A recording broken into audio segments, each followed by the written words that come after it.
All right, now what we've done is, I wasn't happy with what I was seeing on the tapes on this. It was too far out. So what they recommend is if you're unsure about it and you want to make sure that your wheels are square on your chassis, they recommend that you go in and do the string method, and that's what we set up here. What you want to do is take a couple of jack stands on either side of the car. You're going to need 4 to make sure you got this thing square. You measure off of the center of your hub to the line that you've set up on both the front of the car and on the back of the car. And on ours, we're pretty good. We're at 3 inches and 3 inches here. All right, so now we've gone in and we've set up the string method because the guys at QuickTrick recommend that if you've got a misalignment problem, you need to string out the car to make sure the chassis is sitting square with the tires. So what we've done is we run the string down the side of the car. Cam, bring me that tape measure because I want to show these guys what I'm talking about. Sure thing. Looks good over here. Okay. So now what you want to do, folks, is you're going to want to go and set up your string along the line of the car and do a measurement to the center of your hub at the back. We are at 3 inches on the back of the wheel.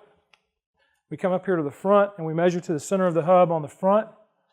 And by gum, we're now at 3 inches. So we know that the car is sitting square.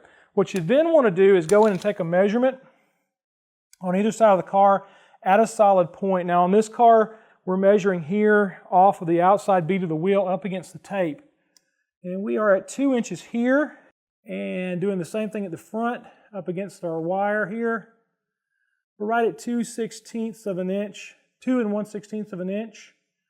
And we go to the other side and make the identical measure. Now, with that, we go to the other side and make the same measure. And on this car, we know that we're at 2 inches on the back side of the wheel and 2 1/16 on the front side of the wheel. That means we've got about 1/8 of an inch of toe. That is not great. Now, on a late model car, we would have a problem with the wheel because a lot of those are in a lockdown position. So you have to do your changes out here in the front end. On a vintage car like this, it's a splined wheel. You don't have any knockout mark in it like you would on a late model wheel. So we can basically take that wheel off where it's sitting and sit it straight in the car now that we know that we're square in the front end.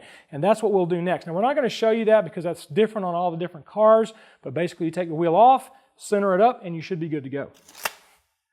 All right, now we're doing what QuickTrick recommends, and basically we've done the string method. I've got my tie rod adjuster sleeve loose under here, and I'm spinning this tie rod adjuster sleeve, and Cam's going to check the measure on there. That's good right there. Okay, so we got, what are we at right now? We're at, on the back? Right now we are at a 1/16 of toe on this tire. Okay, that's good, that's good. All right, so we're going to go now and go to the other side and do the same thing, and we'll know now that we're basically in a decent chassis alignment with our wheels as well as our toe, because we'll match this on the other side of the front end.